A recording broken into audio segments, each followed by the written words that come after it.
unfold the space of IET towards engineering and technology for Industry 4.0. Over to you, sir. Sir, please. Good afternoon. Am I audible? Yes, sir. Yes, sir. Yes, sir. Good afternoon. Dr. Libu Alexander, Principal of the College. Mr. Nandakumar, Resource Person, National Institute of Electronics and Information Technology. Mr. Prashant Nair, IAS, Managing Director, KSIMC. Dear members of faculty, teachers, friends, and dear syndicate members and students. I am very happy to be a part of the webinar week, Engineering and Technology for Industry 4.0, which is coordinated by the IQAC, Calicut University Institute of Engineering and Technology. I congratulate all the faculty members, students of IET for organizing such an event. Though IET is the youngest department or youngest institute of University of Calicut, started only in 2001 as a self-financing college, directly run by university. I understand that it offers BTech in 5 branches: electronics and communication engineering, electronics and electrical engineering, information technology, mechanical engineering, and printing technology. Universities, even though the institute is under self-financing, running under self-financing mode, university is committed to improve the infrastructure and lab facilities of Institute of the Engineering College. University has sanctioned about 50 lakhs in the year 2019 before I joining the Calicut University. I understand that college is now processing the purchase of various equipments and facilities. So in no way the Calicut University Institute of Engineering and Technology is in no way behind the other departments. Though it is self-financing, it's run under self-financing mode, university is committed to improve its infrastructure and teaching facility.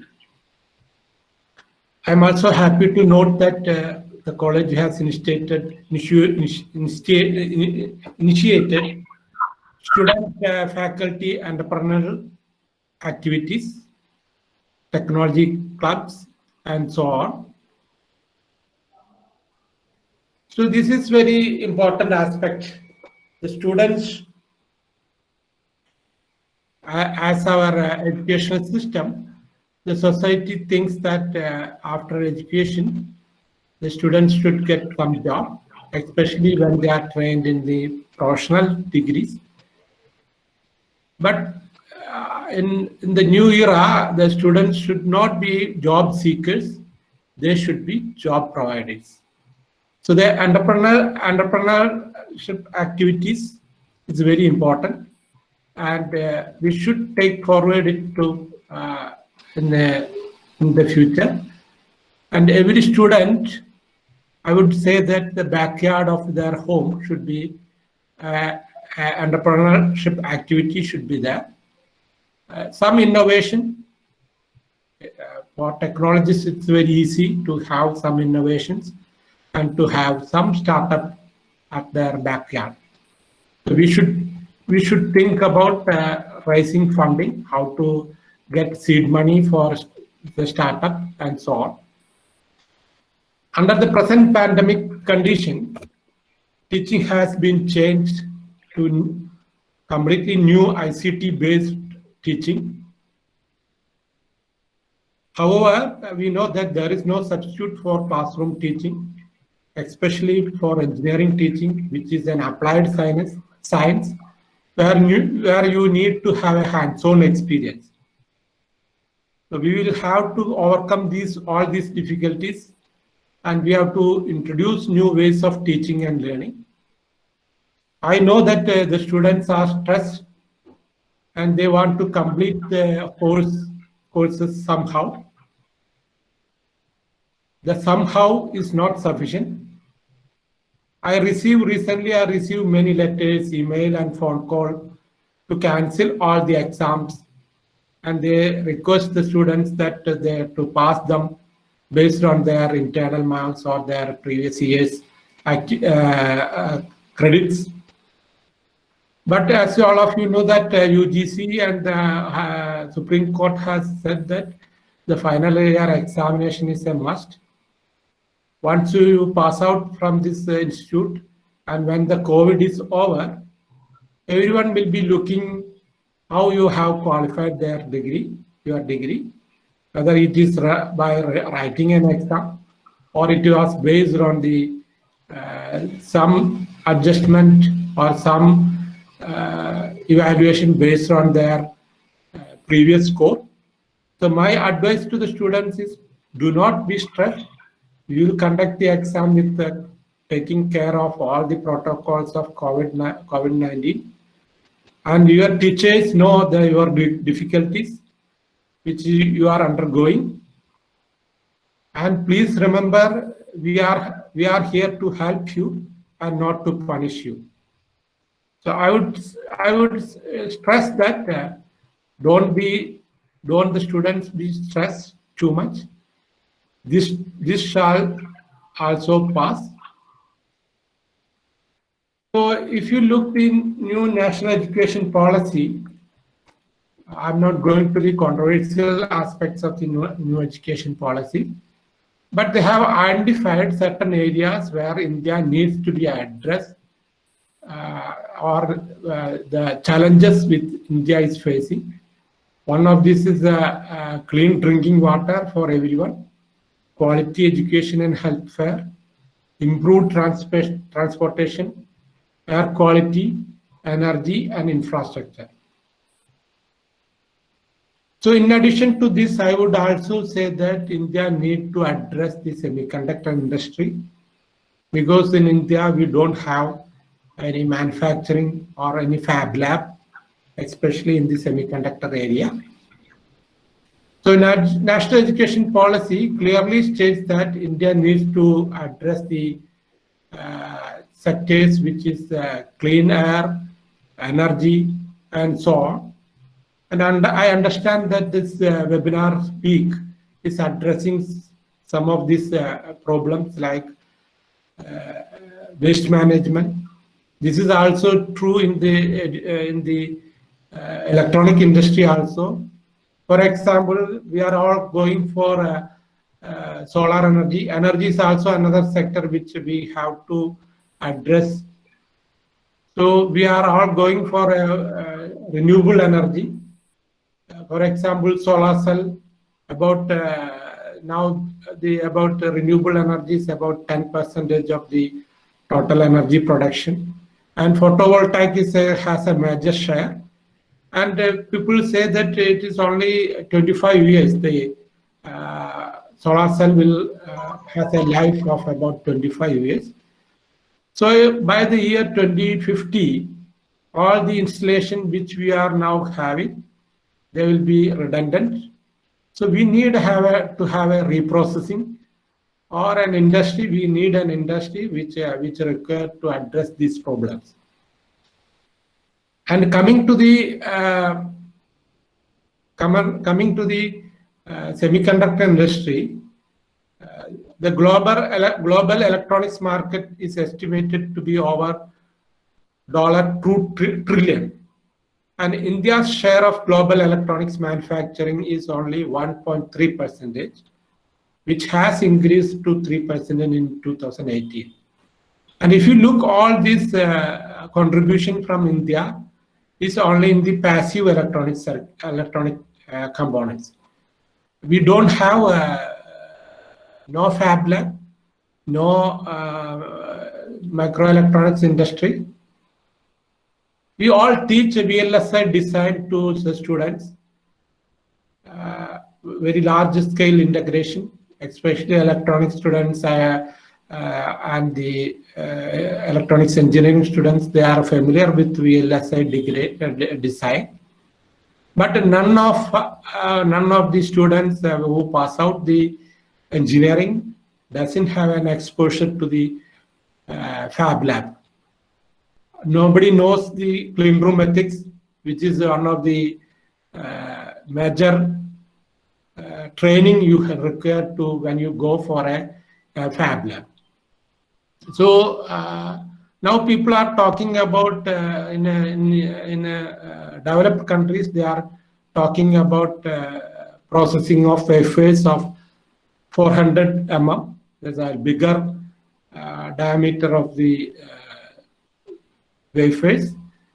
And in India, there is some hope that one or two fab lab will be coming to India, which has a 300 mm wafer processing.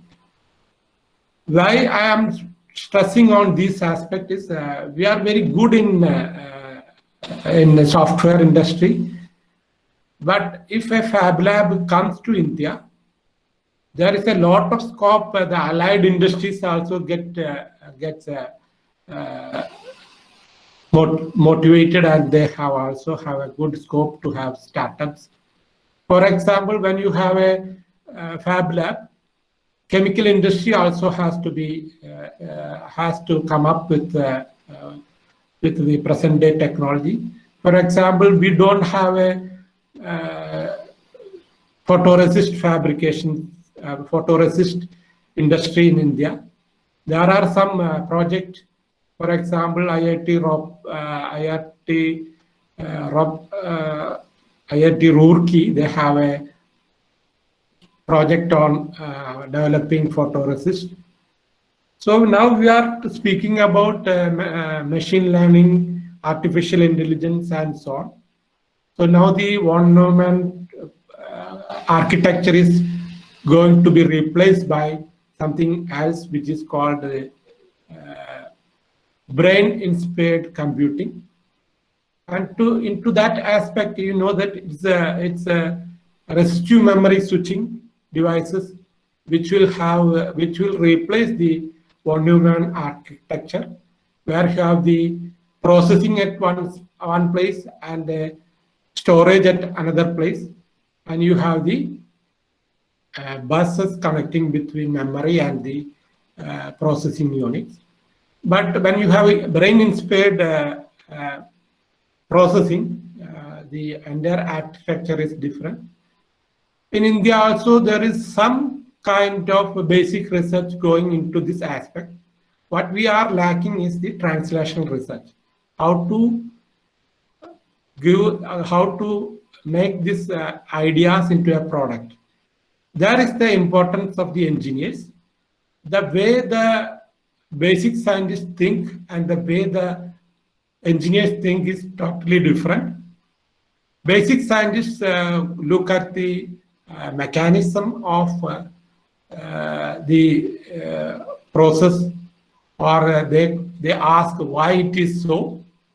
But for an engineer, they will always think how to make these things working, or how to apply this basic idea into a product level. So that level we have to increase. The engineering student has to take up, and they have to make a translational research, that is from basic science to applied science. So I think that this webinar will address such problems, how to make because it's you are going to an industry, so how to implement the basic ideas into a product. So that is one of the criteria where we have to stress more. So in engineering colleges, we also need to have a research centers where you have more activity on applied science, that is the basic science is applied to some product and process. So I'm not going to prolong more. With all your permission, I declare this webinar week inaugurated. Thank you all.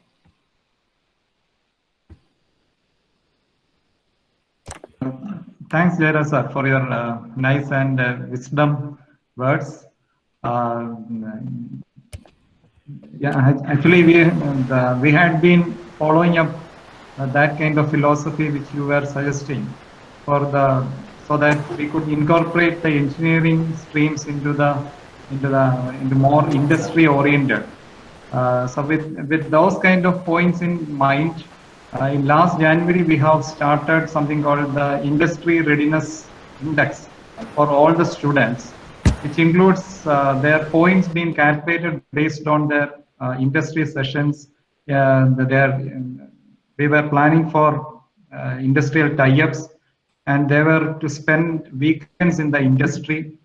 And another thing which we launched was that all the 80% of the students in the college got registered to one or other NPTEL programs. So that was done in the last February, March, but we couldn't follow up on that because then the lockdown came. And in the Coursera, which offers, that the Coursera platform, right now there are more than 300 students of the college are registered for around 500 courses in the Coursera. So it is only about the present students, more than 300 students in the different courses of the best universities in the world.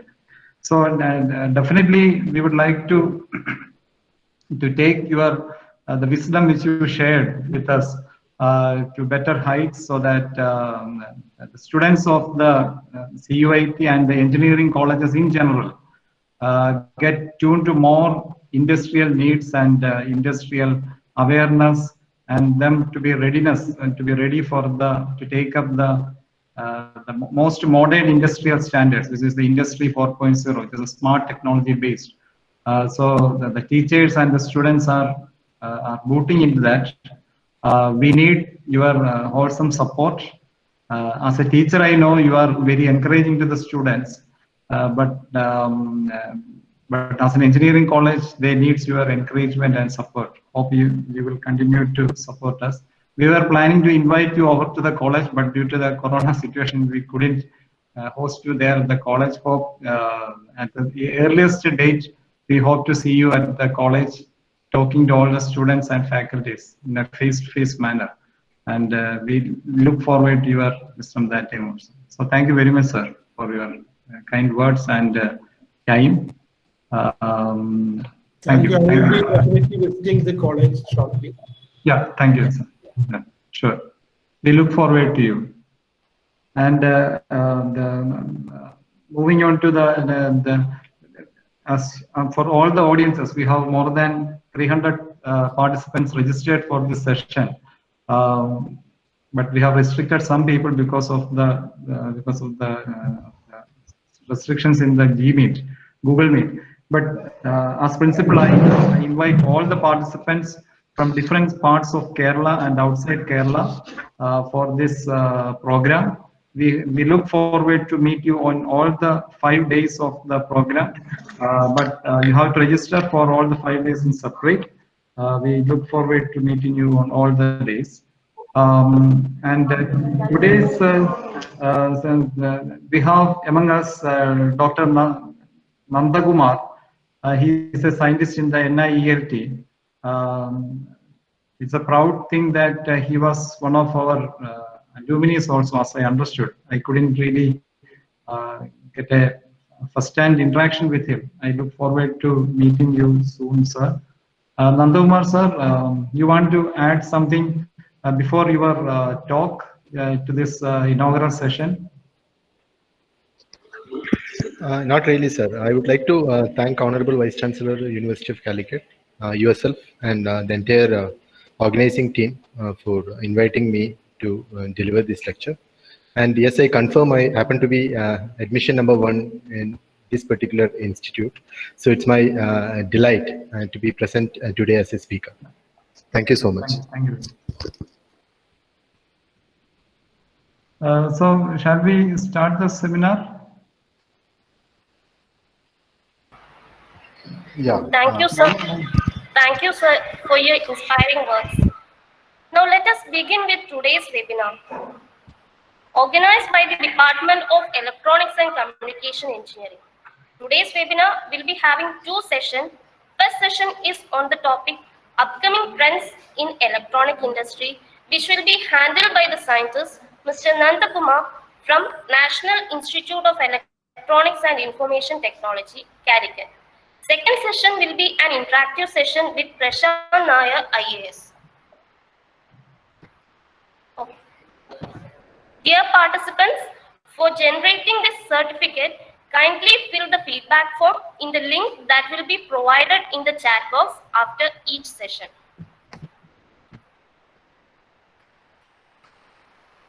Moving on to first session, upcoming trends in electronic industry, handled by Mr. Nandakumar. Mr. Nandakumar is officially designated as the scientist in National Institute of Electronics and Information Technology, Calicut. But he can be described as an all-rounder in this National Institute, coordinating the PG diploma course as well as being a faculty of teaching and placement officer for the MTech and PG diploma students. He is also the IEEE NEELIT subdivision counselor who actively delivers himself as a resource person for various short-term training programs, corporate, IT, and collaboration workshop. Last but not the least, he is an alumni of IET. With immense pride, I welcome you, sir. Thank you. Can some of the organizers confirm if my PPT is visible and I'm audible enough? Yes, sir, you are audible and the PPT is visible. Okay. Probably you can make your PPT full screen so that. Just a moment.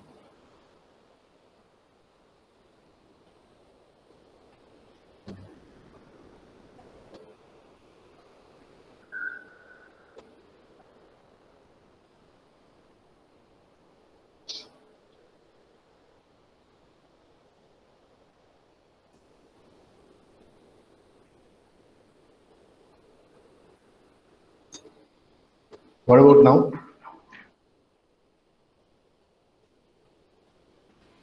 Yes, Yes, sir, it is now excellent. Perfect, sir. Thank you once again, all the organizers for calling me for this session. And before we start with, I have to tell a word to the attendees that I'm not an expert in the theme because this is a buzzword for the today and it's in the process of evaluation, right? So Industry 4.0, the aim of this session is to give you an overview about a very quick bird's view about Industry 4.0 and certain trends in electronics and elite domains. Okay, our Vice Chancellor has been talking about translational research. So it's all about converting fundamental science into application. Okay, so basic science to applied science. So that is the lookout of translational research, as I understand. So why such a talk can probably benefit you is probably if you're a student, 1 to 3, 4 years of engineering, probably listening to such a talk may help you derive more meaning, okay, to the learning we undertake. Because you might have heard some of your seniors commenting or some of your relatives who have done engineering telling that we don't know why we have learned trigonometry or calculus or matrices. None of these things are put to use in my current work. We heard this comment often, right? So that is why, because they might have learned it very well, okay, as a piecewise linear model. We call it in electronics, right? When we want to analyze a characteristic curve and all. If the whole thing, the whole story is not understandable, what we do is we will cut it into pieces and try to understand each part of it. Why a device or a substance is behaving in a particular region of operation. So that's called a piecewise linear model. Okay. So when we look at calculus, when we look at linear algebra, where we study all these matrices, vector space, etc., and we study a lot of other mathematics, okay, probabilities, random processes, and we also study computer programming. And you happen to be an electrical engineer in future. Never you had to code, okay. So we think, why did we spend? Why did we take a 4-credit course and spend a whole semester learning C programming? Or otherwise also, you are probably a civil engineer and you learn something which is not put to use in your future work. So that is perhaps because the awareness we are carrying. Okay? We studied something and we ended up in a particular job which would demand it. Okay, so if you get a broad spectrum of certain things, it will help us think beyond our current scope. So through this lecture, we are actually trying to look through certain domains which are not necessarily electronics per se, but can be connected well to electronics. If you look at it a product point of view or a solution point of view. Okay, so with that note, I want you to be taken to the agenda. We'll be quickly looking at some standard definitions of Industry 4.0. Okay, what are the key components of Industry 4.0? What are the typical use cases, especially the point of view of trends in electronics and other enabling technologies for Industry 4.0? And of course, we can spend some 10 to 15 minutes for question and answer to the extent possible. So you don't have to wait for my session to end, because I am followed by a very prominent speaker, Shri Prashant IAS. So all of you will be very keen basically to listen to interact with him, I believe. So I don't want to cut short of any time. So please put in your questions in the chat box. I will request organizers to compile it, and to the extent possible, we will take it online itself. Okay. So as you might have come across this picture so many times by now, this is the evolution of Industry 4.0. Okay. So there are a lot of industrialization in place. We had industry, we can call it now Industry 1.2. We called it Industrial Revolution in our history classes. So it came around in 1780s, to be precise, 1784. So it started off with the advent of mechanization, steam power, weaving loom. So many other mechanics were in place. It's basically a mechanical engineering driven revolution, we should say. So later, people, started building pillars over it, and comes Industry 2.0. So which witnessed basically mass productions, okay, assembly line preparation. We have seen pictures of Japan, China, etc. countries where thousands of people will be working in the same process at different stages. It's an assembly line. For example, electronic board design kind of thing. It was not in place in 2.0. Just for an example, which you can relate, I am telling. So it's an assembly line thing. Electrical energy also in picture. Okay. Then comes Industry 3.2, which is basically taken charge by computers. So there comes something called automation. Okay. So computers, silicon devices, transistors, electronics, all these diodes, those kind of things in picture. So this happened around 1969. Okay.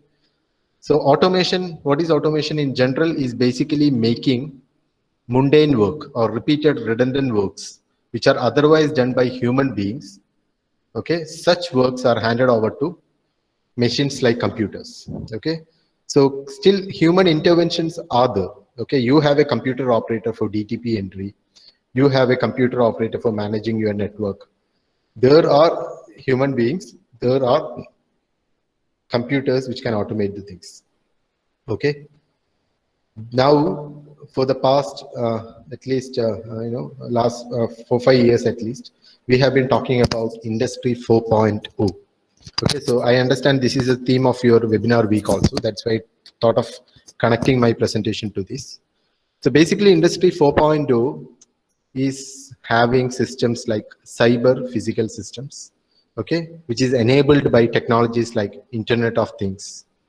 Then a lot of other high-end automation practices involving robotics, 3D printing, etc., in place. So present day, what is running is Industry 4.0. Very soon we'll be hearing about 5.0 as well. Okay. So having this note, let us look at some definitions. This is definition from Wikipedia. It is not a definition, but kind of description. So Wikipedia sees Industry 4.0 like this. It lists out 4.0 as ongoing automation of traditional manufacturing and industrial practices, but using modern smart technology. So what is meant by smart technology? It's not just another keyword. It's about integrating large machine-to-machine communication, M2M it is called, okay, and industrial Internet of Things. Okay, so we will come to each of these things in the coming slides. So basically, what are the things we understood? What do you mean by smart technology? Smart technology means minimizing human interventions. Okay, so we started off this process earlier itself, but automation was in place, but human intervention was equally there. So it's 50% human, 50% machines, say, for example. Now, this concept of 4.0 is about mechanizing as much as possible with the help of intelligent machines. Okay, so intelligent machine in the sense it should be able to have improved communication between the entities in the network. It should be able to monitor itself. So why do we need human intervention in an automation process? Because you give some work to the computer, it will do, but computer will at times fall short of energy. It will at times fall short of accuracy. It may at times fall short of reliability. Okay, so some mechanism should be needed to monitor it constantly and to replace it or correct it whenever it is falling short of expectation. Now 4.0 is about taking care of this by the machines itself. So it's talking about improved communication, self-monitoring abilities, self-analysis abilities, and diagnosis of issues, okay, without the need of human intervention. So that's a keyword, okay, minimizing the human intervention. The same technology which you make to work, we can call it as a smarter technology. So that's a keyword of Industry 4.0, okay, and it is not just limited to diagnosis. We come to know that it is about prognosis also. What is about prognosis? Prognosis means, diagnosis means you have an illness or an ailment. You have fever. You go to a doctor, he will tell you, of course, you have fever or flu like that. So that is about, it's about past tense. Prognosis means it's about future tense also. What could be the reason for this? That also will be told. Okay, you can do something in the predictive mode for correction in future. So if you look at it, let me tell all the audience, you will find most of the slides populated with pictures and depictions and infographics, because please understand, I'm given a challenging task to explain this to a very heterogeneous group of audience. We have students from first year, second year through, we have recent graduates, young professional, very seasoned professionals as well. So I thought of addressing the weakest link, I mean students who probably haven't much exposure to it. Okay, so I will be dealing it in that perspective only. So key pillars of Industry 4.0.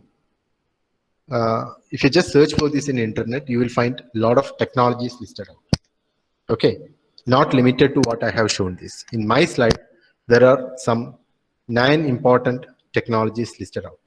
There is augmented reality, AR. Okay, there is cloud computing. Okay, there is big data analytics. There is Internet of Things, IoT. There is 3D printing. There is cyber physical system. I have not put it here. I have represented it with the help of cyber security. I'll tell you what is cyber system also, physical system also. Autonomous robots, robots which are capable of managing things by itself, and simulations. Okay. So this is a typical spectrum or the umbrella for which we call Industry 4.0. Okay, putting together all these otherwise independent looking technologies in a very closely integrated manner and do things at large scale in a smarter way You can call it as Industry 4.0. Okay. Another hierarchical view, for example, when you talk about Industry 4.0, there are many perspectives for that. Okay. It's about different technologies, like all these technologies we have mentioned. When it is applied to different industries, the way it is applied will change. Okay. So I have taken the example, for example, different industry. What I mean, there is a way Industry 4.0 is transforming automotive industry. In another way, it will be transforming electronic manufacturing industry. In another way, it will be transforming healthcare industry. So we can't draw a very generalized picture, okay, of how these technologies are aligned so as to materialize smart technology for that particular sector. So this picture is about a general, manufacturing industry where Industry 4.0 will be transforming the process.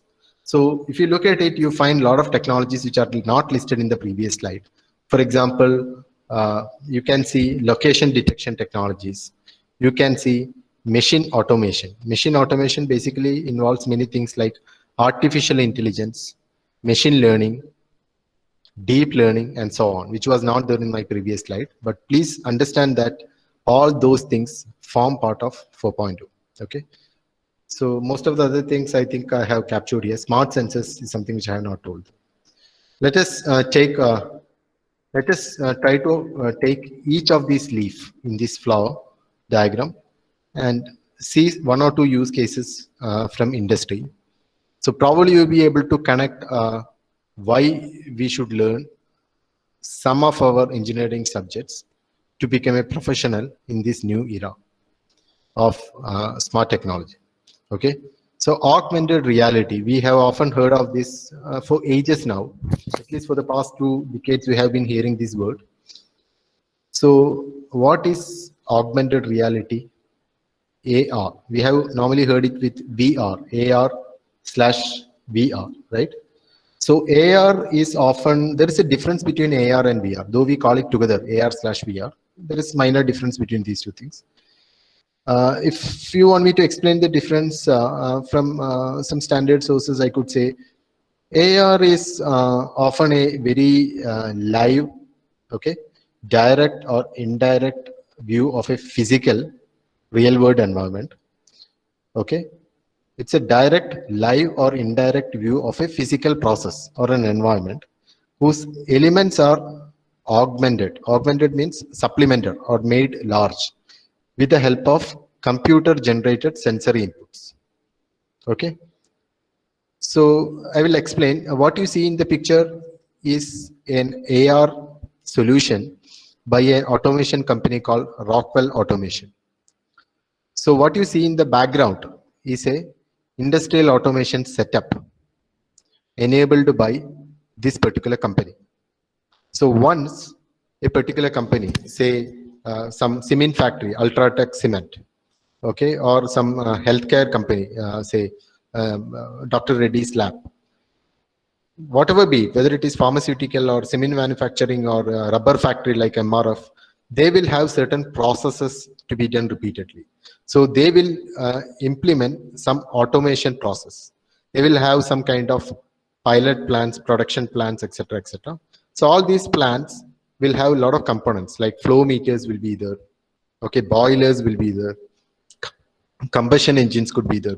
Many things. All these things once started, it should run by its own. That is called automation. So if some problem is reported, okay, there will be a supervisor who will manage it. But in the case of Industry 4.0, these things should be taken care of in an automated way. So they will have some solutions called AR solution. You can see a gadget in which what that guy is doing is the professional will go there and the gadgets in its hand will mimic the entire structure what is placed in the form of the process plant. So what picture you find in the background, that is replicated in the gadget. Okay, the gadget also captures some sensory input from the actual machine.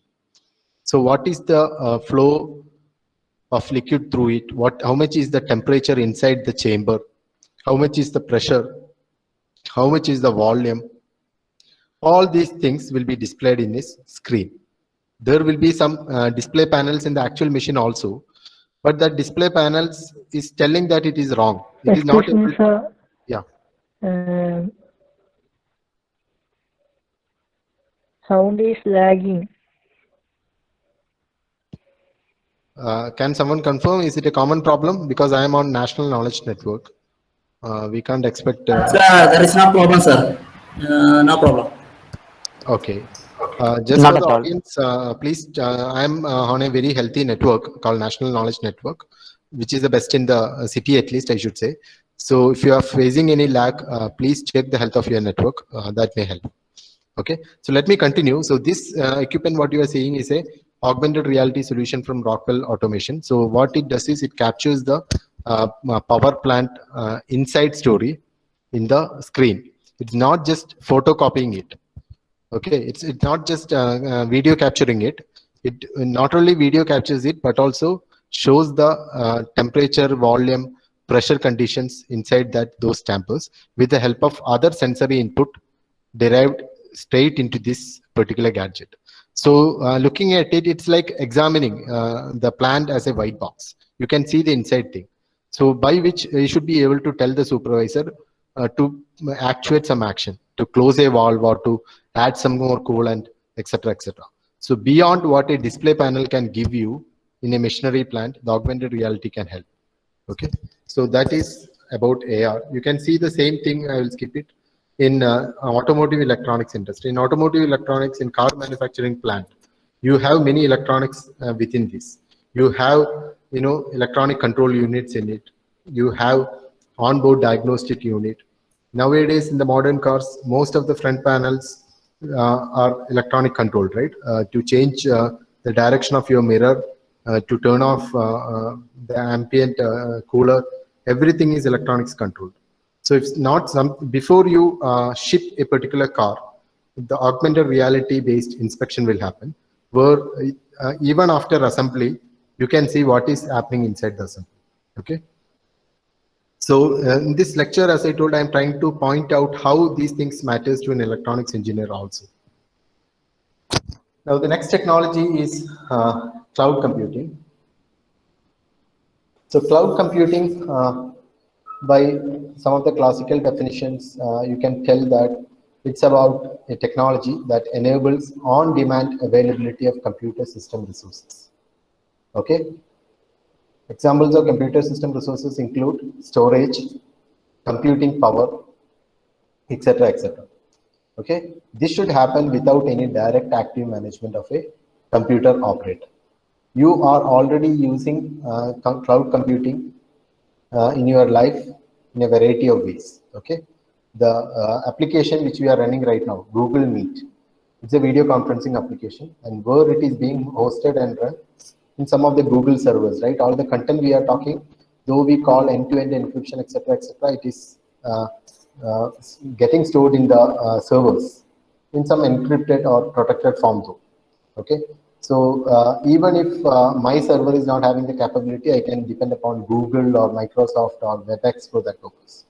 So cloud computing services, if you look at, there are multiple service types. One is called SaaS, which stands for software as a service.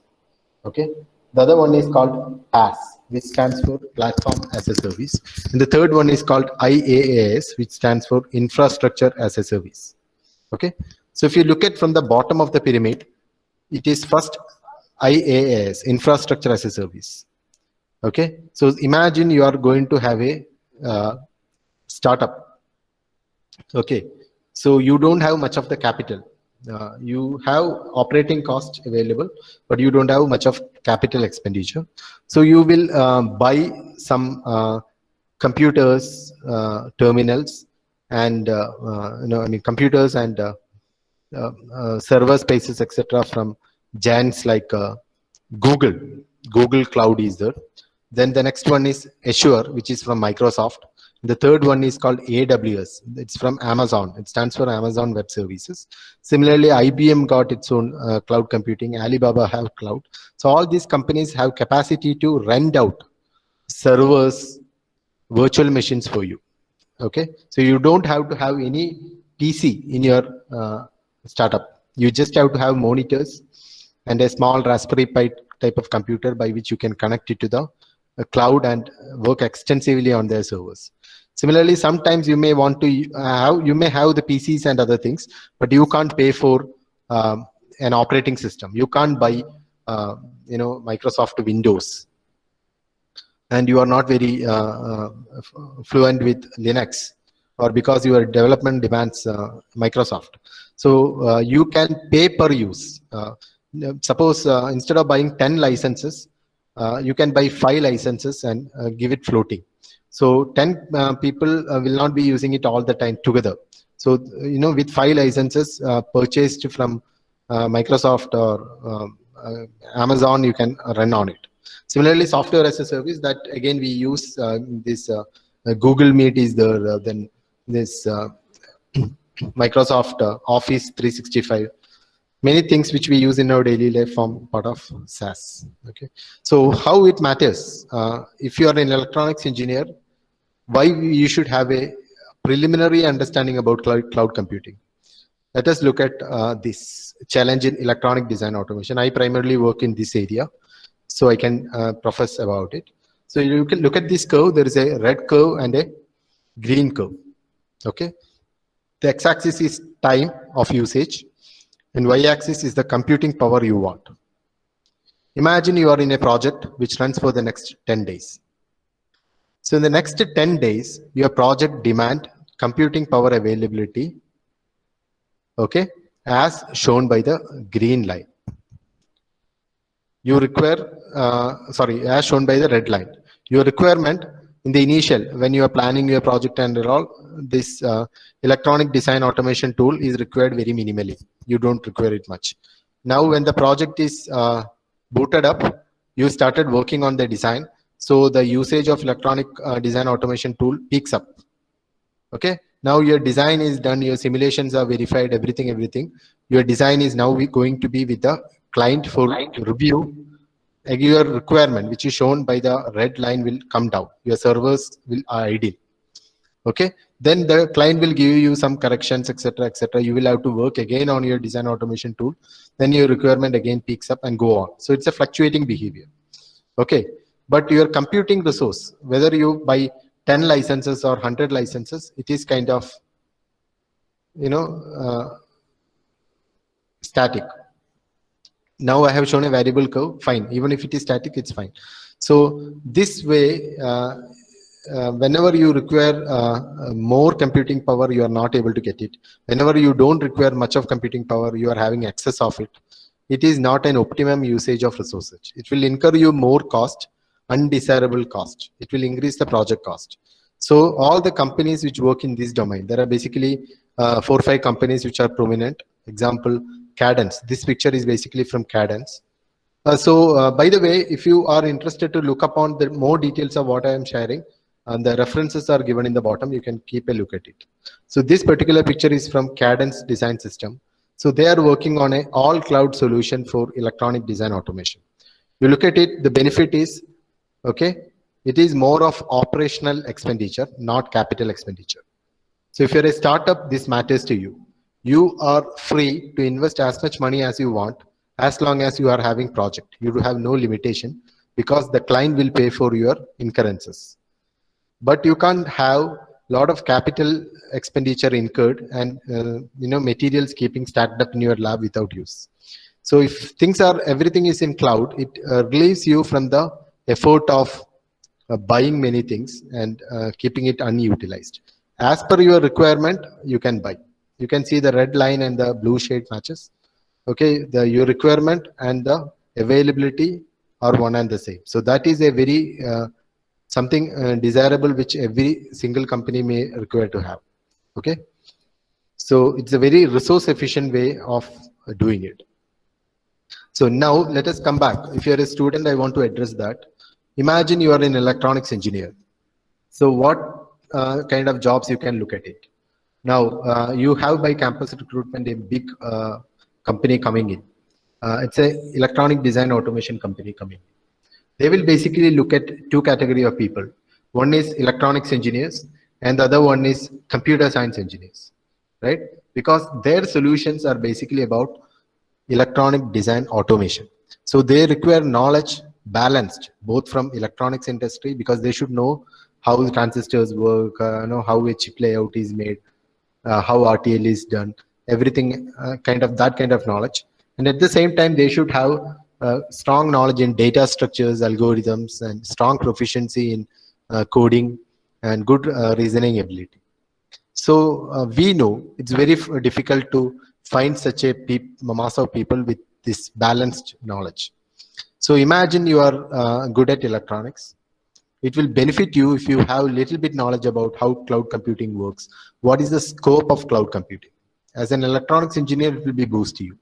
Now, if you are on the other side, you are a computer science guy, you are very good in coding and all, and you want to make it into such a big, functionally strong company, you need to know about electronics also. So gone are the days where we learn something and stick on to it. Okay. So specialization is not something which we gain by sticking on to one and only one thing. A specialist should have a broad level knowledge about other things also, but deeply intensified knowledge in the given domain. Okay. So only then we can think slightly out of the box, slightly beyond the scope. Okay. Next. Big technology is big data analytics. So if you look at big data analytics, the keyword is information to insight.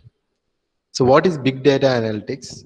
Big data analytics means it's a field that has ways to analyze, to systematically extract information, okay, from very large data set, which can't be handled otherwise by traditional data processing application software.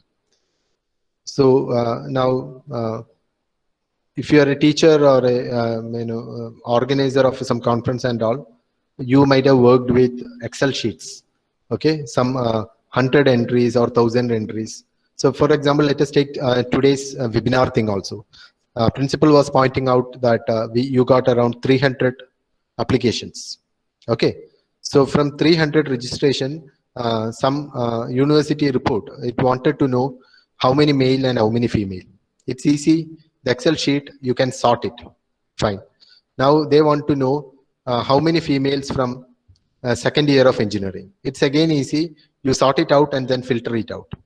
Now they want to know how many female students from first year of engineering from electronics branch.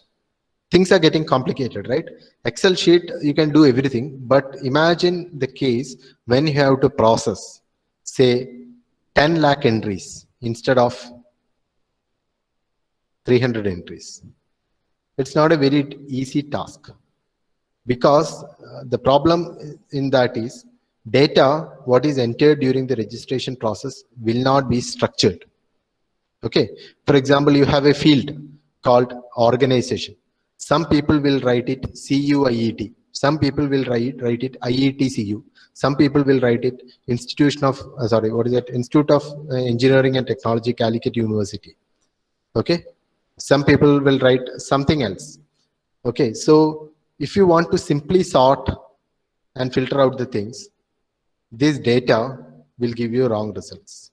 So there is a process called data cleaning. Okay.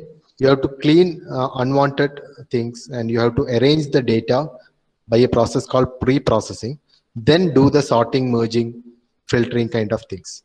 So this task is extremely complicated if you want to do it manually.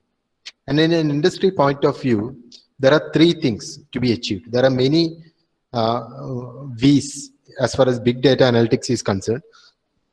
Three important V's. One is called data velocity, and the other one is called data volume, and the third one is called data variety.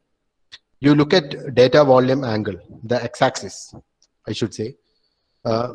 Megabit of data, gigabit of data, terabit of data, petabit of data, it goes like that.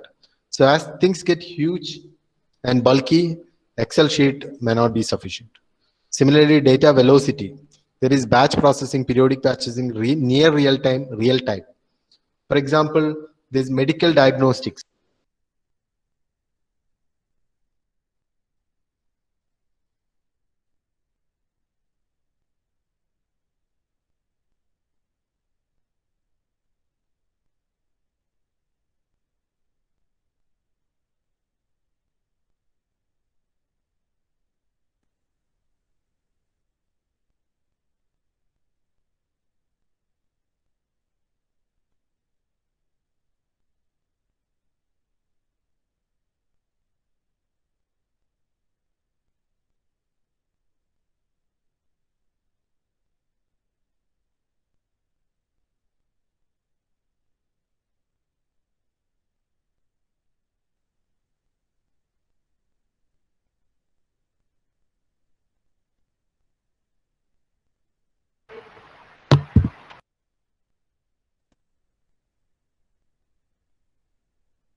Dear students, there is a network issue, so please be patient.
Dear participants, sorry for the interruption. This session will be continuing soon.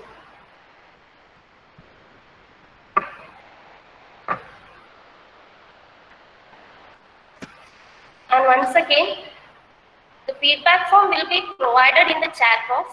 So kindly fill the feedback form after the session.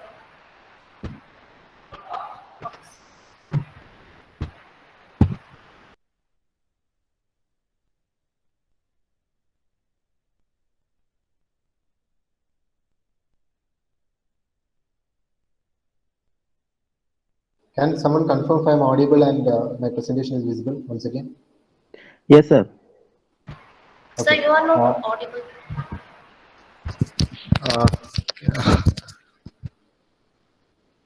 What about now? Am I audible?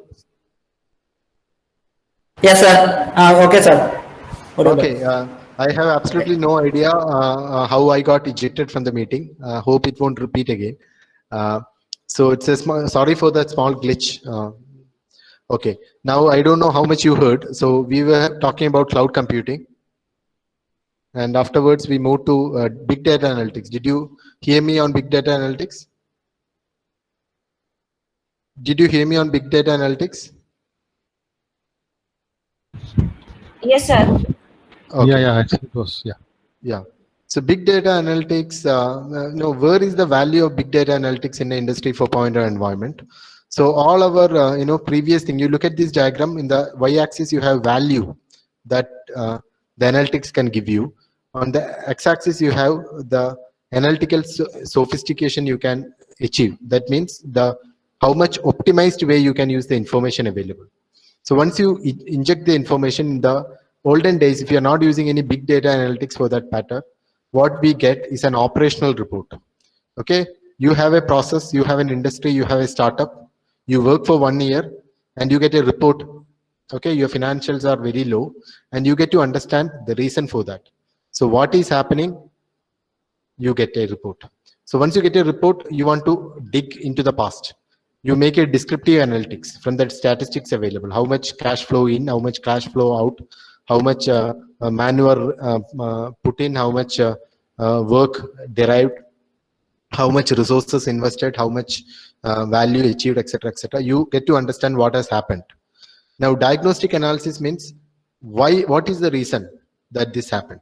We couldn't achieve an optimized value. Okay, and this is what happened. And why did it happen? But we are not happy with any of these things. When we are going to hand over the machines to replace all the work which human beings are done in Industry 4.0, we need to have something called predictive analytics, which is basically about a reporting what is likely to happen in next quarter, or next semester, next year. Okay, so for predictive analytics, you require a lot of past data, historical information.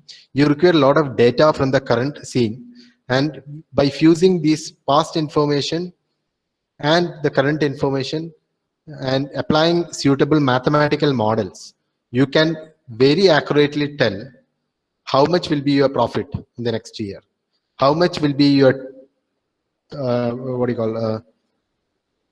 turnout, how much will be your turnover for the next year. Okay, how many people are going to leave the company, how many people can be recruited in the next company.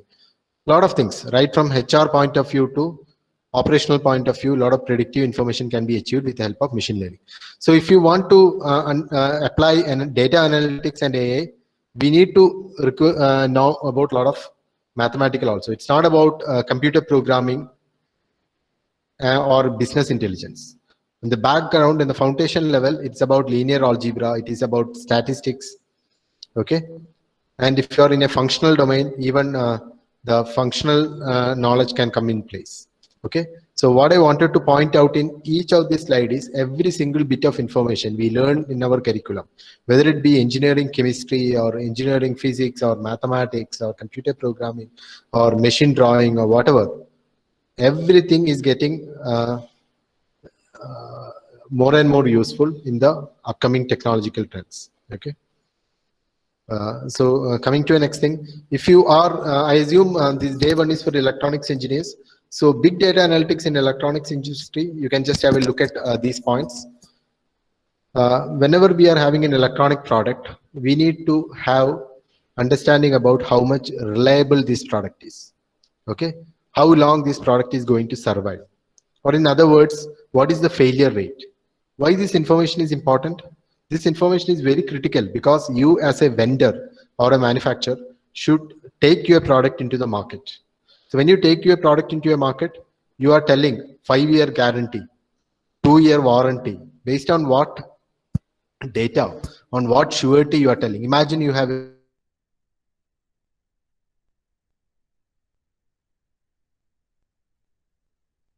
year guarantee, and if this 1 lakh products, half of it fail, you end up in big loss. You have to replace them, right?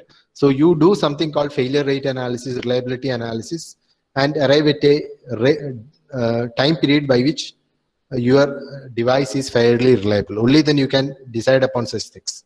Okay, so how do we do it? It's a combination of big data analytics. It's a combination of big data analytics, the knowledge about the products, the electronics, and ability to perform a lot of machine learning analysis on it. Okay, then identifying optimal resources, bill of material for electronic product is another area.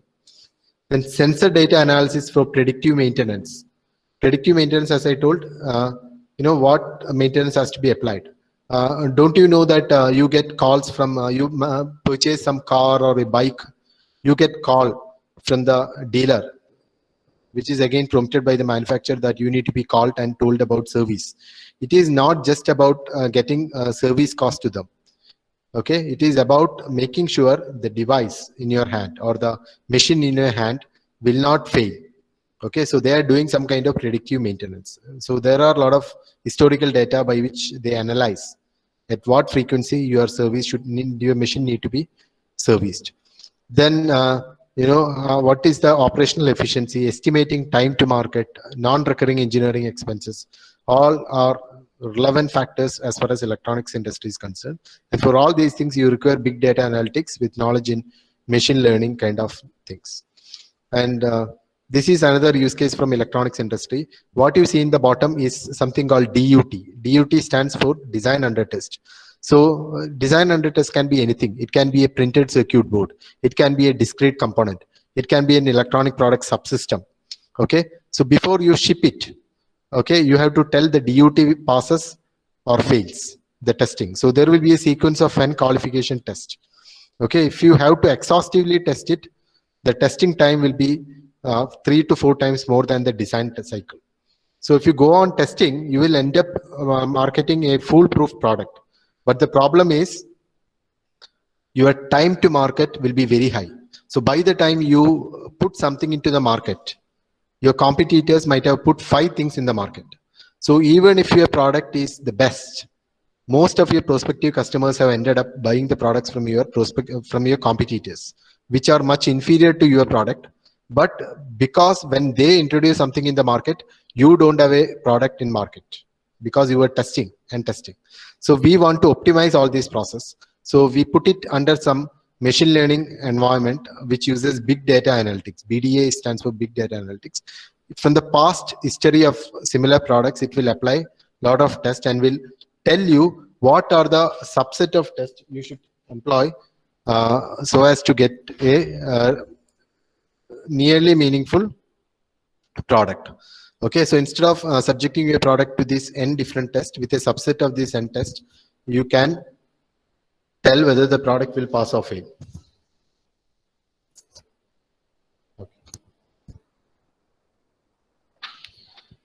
Okay, so I'll skip it more towards the screen. So in the inaugural talk, the Vice Chancellor was talking about you know, translational research in energy as well, right? So AI, if you're an electrical engineer, for example, you know, this is some sectors of in energy industry which AI is currently transforming. One area is, you know, energy production, the power grids and all. Okay, so there are a lot of predictive maintenance needed to keep it upkeeping, to keep it going well with minimum downtime. Okay, similarly, there is something called energy scavenging. you have a power grid which sources many different sectors. You have a university. I'm getting a message that someone else is presenting. Can you confirm?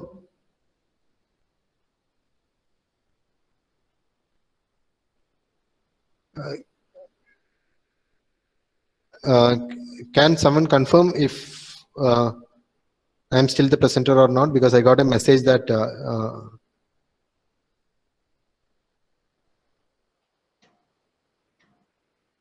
hello? No, you are not the presenter. Somebody other presenter. I don't know how it is happening. Yeah, you can, I think, you can do from the presenter.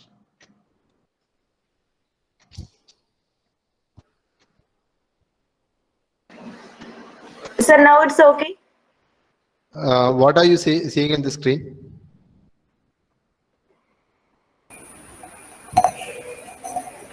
Sir, please continue. It's okay now. It's not now. Sir, you can do present one more time. We are not the We are presenter. seeing artificial intelligence. Okay, fine. Okay, so okay. Presentation pin ചെയ്തതാണല്ലോ പിന്നെ എന്ത് പറ്റിയേ? In my screen, my presentation is pinned. I think only you should be able to tell it as the host. Now, okay, many people are. Shall I continue? Okay. Yes, sir, continue. Fine. So right from power energy production to energy trading. That's okay, fine. Yeah. Energy trading, there are a lot of forecasting because how much energy is need to be produced. You know, nowadays, at what frequency the dams should be opened. Even that depends upon how much energy we want to produce in the coming days. So if we have very algorithmic point of view in looking at the requirements which are enabled by artificial intelligence, we'll be able to tell with almost 99.99 accuracy, okay, this much unit of electricity we need to produce, for which we may require this much water in the reservoir. That means this much amount of water can be spilled off. So this is where we are heading to as far as AI in energy is concerned. So this is the take for electrical engineers and people working in power sector, the need for reskilling and upskilling in artificial intelligence. Okay, you become a very valuable resource if you know a combination of both the functional knowledge as well as these tools like artificial intelligence. Now, the third thing is, another technology which we want to discuss is 3D printing. So if you look at 3D printing, 3D printing is a subset of something called as additive manufacturing. Earlier we had two buzzwords, one is 3D printing and the other one was rapid prototyping. So additive manufacturing, you can tell as a superset, okay, of 3D printing and rapid prototyping. So what you see as depiction A is the conventional printing methodology, subtractive manufacturing, where we want to finally make out a 3D object as shown in the figure. What we do is we take a material from which this 3D object has to be defined, and we go on etching out all the unwanted things. And finally, we get the 3D object as desired, which is to be marketed. So the problem in this manufacturing process is we come across a lot of wastages. All the area of the material which we etched out are of no use any further. They are waste of this manufacturing process. Now, additive manufacturing is about building things from the material. So if you want to build the same 3D objects, layer after the layer, piece after the piece, corner after the corner, we can manufacture in additive manufacturing process. So you can see the wastage in that case is very minimal. Most of the material which we have consumed are getting converted into the 3D object, whereas it is not the case in the subtractive manufacturing. So how it is applied to electronics industry? In electronic manufacturing services, many companies are there, right? In Kerala itself, we have Nest EMS, okay? And there are many other companies in India which concentrate on electronic manufacturing services. They manufacture electronic devices, equipments printed circuit board for other design houses. So in conventional PCB manufacturing process, you can see it takes from a dielectric board, some copper foil, laminator, then the circuit image is imprinted on the the base. Then the image is finally coated with some etch resistant material, and etching process is done, and you etch out all the unwanted things, and what remains in the PCB is the circuit designed. So in this process you can see the waste generation, which is shown in the deep brown color, is very high. Whereas if you are using 3D printing based PCB manufacturing process, you take a dielectric board and put some conductive ink, and then go about printing the circuit as desired. So it is a very highly optimized process by which the wastage is very minimal. Okay, so if you know additive manufacturing, if you have experience in 3D printing, probably you are much valuable as an electronics engineer if you are entering into a electronic manufacturing service company. Okay. Now, additive manufacturing, another use case is medical 3D print. This is one area we are trying to work upon on a R&D project now. We have practitioners in India, for example, Jubilee Medical Mission Hospital and Research Center. Some of the professionals who are doctors are working in this area. Okay. Recently, one of my friend who is an orthopedic, who is a surgeon, orthopedic surgeon, he is a self-learned 3D printing professional as well. So what he does is, he will collect the medical images from Calicut Medical Colleges and other medical colleges before surgery. The images will be in the form of CT scan or MRI scans. So from that image, it will be subjected to some kind of image processing, and a file will be generated for printing out that part. For example, in the left side, what you see is a pelvic bone, which is a 3-dimensional structure. Okay, so if someone, some patient is there with a break, with a fracture in the pelvic bone, what they do is during surgery they will put some, plate there, and keep it welded so that the fracture will heal by itself. So to do that, we can't experiment opening the body of the patient. Okay, what kind of plate should fit in, etc., etc. So they take the image of the pelvic bone from the CT scan and print it with the help of 3D printing. Okay, after 3D printing, they get a 3D printout of the pelvic bone of that particular patient. It's highly patient centric, the size, dimensions, and everything. Okay, on that they will keep the plates and finally freezes on what plate should be there, and their surgery is planned to do. They open it, immediately place the plate that matches his pelvic bone and complete the surgery in no time. So this is very typical use case of a additive manufacturing in medical electronics. Okay. Now cyber security, we have another area called cyber physical system. So in cyber security, why it comes into picture? Because we want a machine to perform a lot of actions, right from collecting information from through sensors. For example, we have a concept called wireless sensor network, right? We want to have an area mapped from a war field where enemies are there, so no human being can go there. So you deploy sensors, and the sensors will give a lot of information from the war field. Or in other words, you have a vast area to be irrigated, okay, agriculture. So you can't deploy human beings to go there. Instead of that, you will deploy a lot of sensors, okay, as a SWAM network. So in this network, the sensors will be collecting you information about humidity, temperature, soil condition, etc., etc.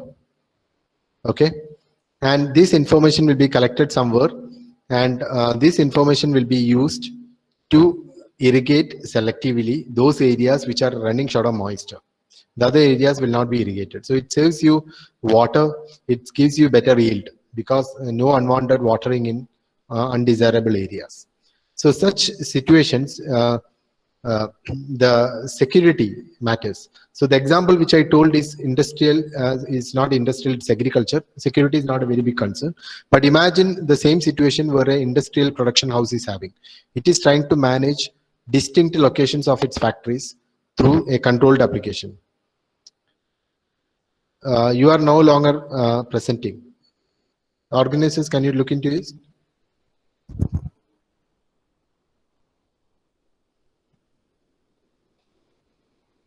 Am I audible? Yes, sir, you are audible. My screen is visible? Yes. Yeah, Okay, visible. so just to manage the time, I'm skipping. I think it's 3:33. So this is a typical example because most of you are electronics engineers. You look at the left side diagram. What you see is a circuit. So in the circuit, all the green boxes are circuit which the designer has put in. So after you imagine a IC manufacturing process, the designer will design the circuit and it will be given to the fabrication house for printing it as an ASIC. So during the fabrication house, what if they put something like a hardware Trojan? It is an undesirable component in the circuit. So this is recently in news as well, right? Government is doubting the integrity of the products shipped by China, for example, or any other country which we don't have reliability much upon. The primary suspicion is whether they have put some leaking equipment inside the devices, the mobile phones, etc., which we are using. We don't know. So how such a Trojan works is that it will have some set of triggers given. For example, here the Trojan is a combination of a multiplexer and a triggering unit.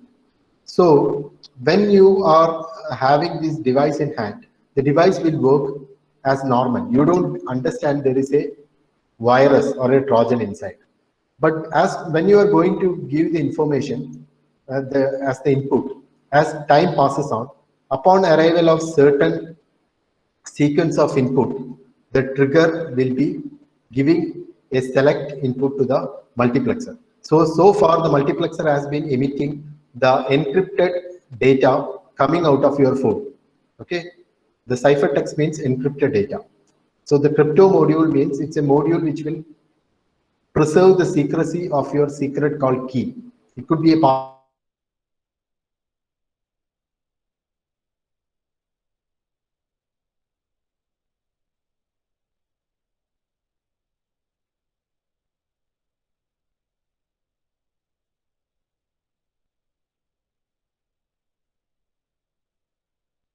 as input will trigger the virus, or it could be a cheat code. The device which once get access by the attacker can give a particular input that will trigger the Trojan horse. So in that case also your key will get compromised.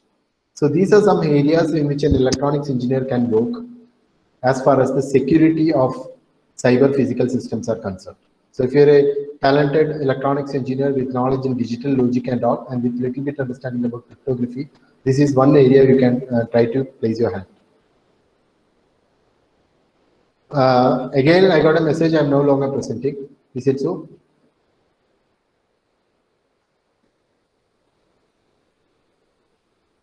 No, sir, you are presenting. I don't know why that message is popping out. Okay. So I'll skip a couple.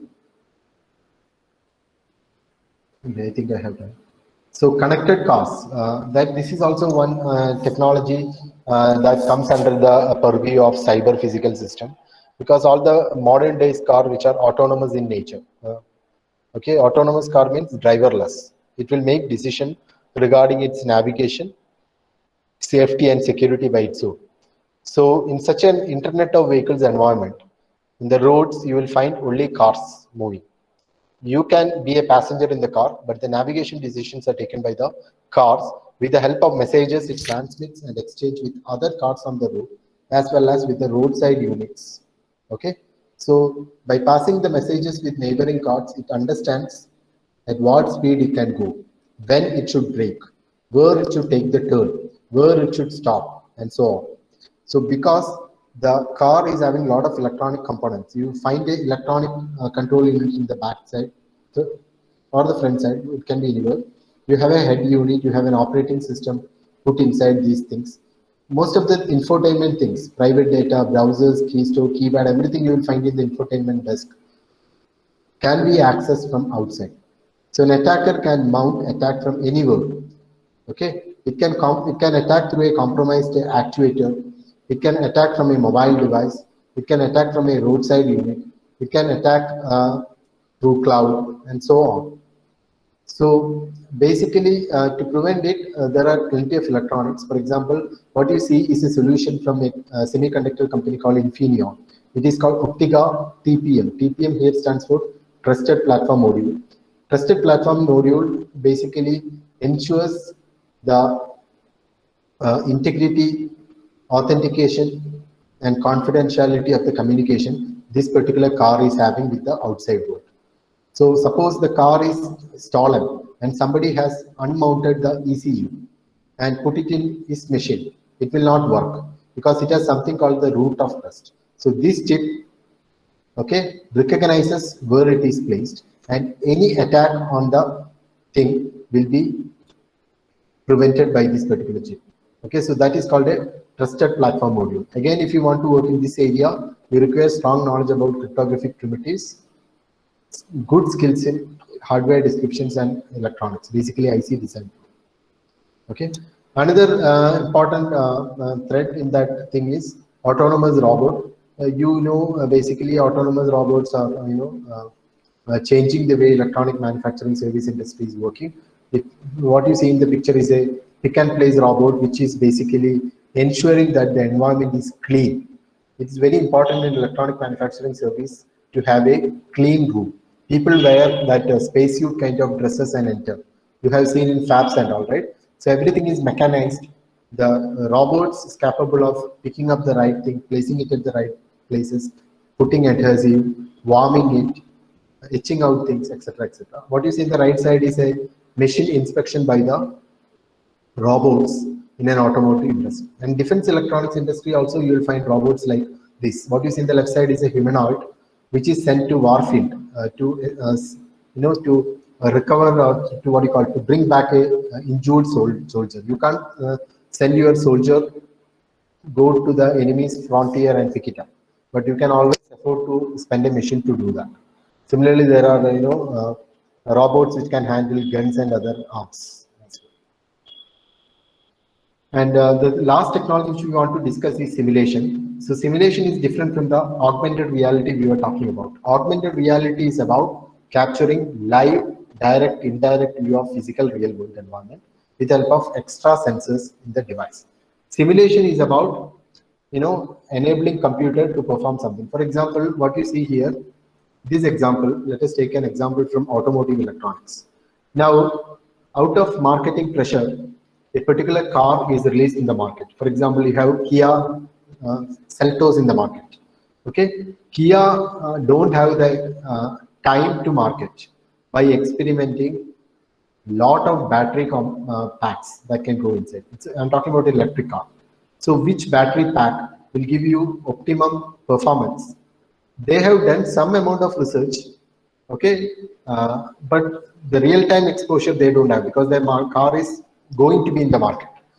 Okay, if they wait for a long time, they will lose the early bird benefit. So they will launch it and they will take lot of data from the cars on road with the help of this IoT kind of setup. Okay, and it will also work upon lot of historical data which it has collected from other car manufacturers, vendors, from their past experience in automotive industry, and they will plug and place different battery packs one after the other, and finally they do a detailed model of battery cells, which model will be the best suited to ensure the peak performance of the car on the road. Okay, so what we have in the environment is something called a digital twin. Digital twin means it's a simulated thing. Okay, it mimics the behavior of a car on road.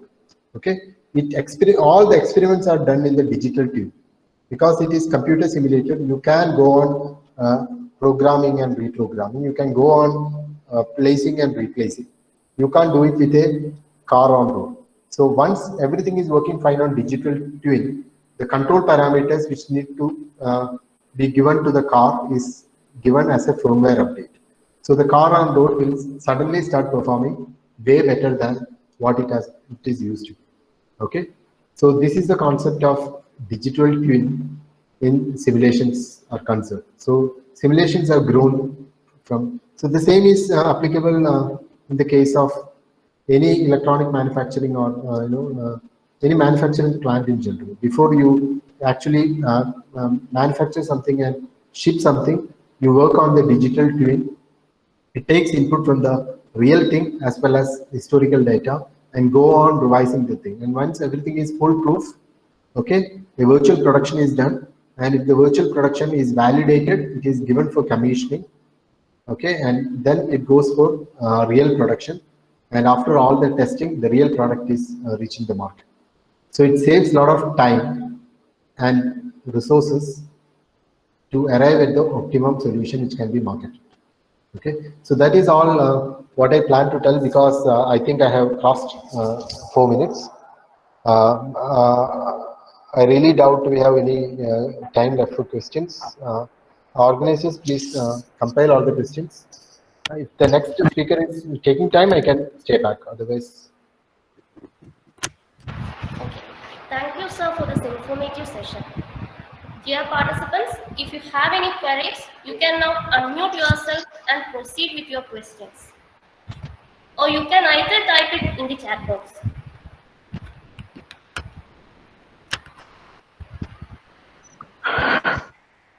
Hello, sir. It's a very wonderful talk, sir.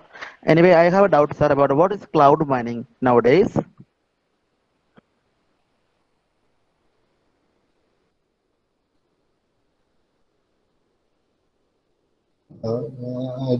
no, can you repeat it? Sir, cloud mining. I'm not very familiar with that word, but I guess it's another word which is used for crypto mining, right? Digital currency mining. Is it so? Yeah, yes, sir. Yes, sir. Yes, sir. Okay. So digital, I mean, it will take a lot of time for me to explain, but unfortunately we don't have. I think we can take this question offline. But just to satisfy your question, cryptocurrencies are a virtual thing, right? It's not a real thing.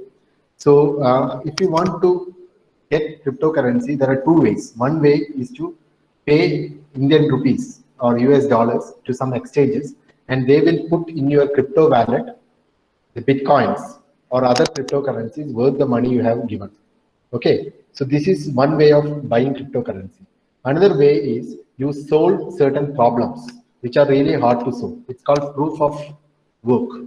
If you do it in the crypto network and solve certain puzzles, those cryptocurrencies will become your part. It will enter into your wallet without paying money. Okay, but to mine it, what you have to use is you have to solve computer problems, right? To solve computer problems, it's not like a trigonometric problem which you can solve by hand. It is about finding out certain combination of the input which will give you a particular hash value. To do that, you require a lot of computing power.